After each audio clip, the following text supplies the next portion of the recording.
जायकवाडी धरणातून तब्बल 2.25 लाख क्युसेक पाणी विसर्ग। गोदावरी नदी दुथडी भरून वाहणार, नदीकाठच्या गावांना रेड अलर्ट।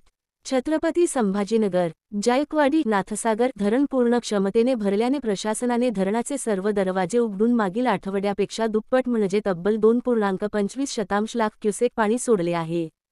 यामुळे गोदावरी नदी दुथडी भरून वाहणार असून नदीकाठच्या गावांना रेड अलर्ट जाहीर करण्यात आला आहे। वाढती आवक, नाशिक व अहमदनगर जिल्ह्यातील अतिवृष्टीमुळे गंगापूर, दारणा व मुळा धरणांतून मोठ्या प्रमाणात पाणी सोडले जात आहे। त्यामुळे जायकवाडीत 2.50 लाख क्युसेकपेक्षा जास्त आवक होत असून सुरक्षिततेसाठी विसर्ग वाढवावा लागला आहे। माजी मंत्री राजेश टोपे यांचे आवाहन, पेक्षा जास्त हा कठीण प्रसंग आहे। पुढील 24 तास अत्यंत महत्त्वाचे आहेत।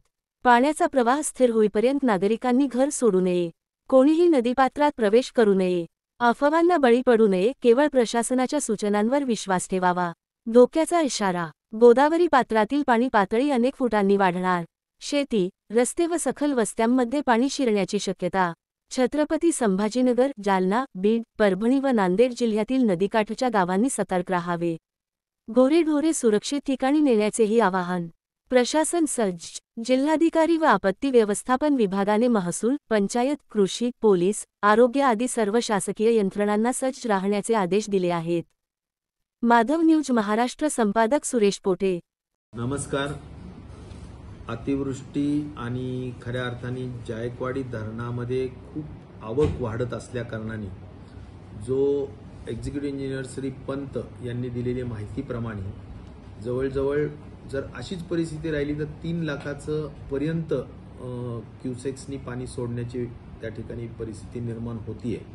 आणि आजच्याच परिस्थितीत काही गावांना, नदीकाठच्या गावातील काही भागातील लोकांना, खास करून काही लोकांना जे काही घरात पाणी शिरतंय आणि म्हणून त्यांना शिफ्ट करण्याची परिस्थिती आहे। तर त्यासाठी सुद्धा मला आवर्जून सांगायचं आहे की आपल्या ज्या मत्स्योदरी शिक्षण संस्थेच्या ज्या महत्त्वाच्या शाळा आहेत त्या गोदाकाठला आहेत, त्याच्यामध्ये घनसावंगी तालुक्यामध्ये तीर्थपुरी आहे, नाथनगर आहे, पिंपरखेड आहे आणि त्याचबरोबर कुंभार पिंपळगाव आहे।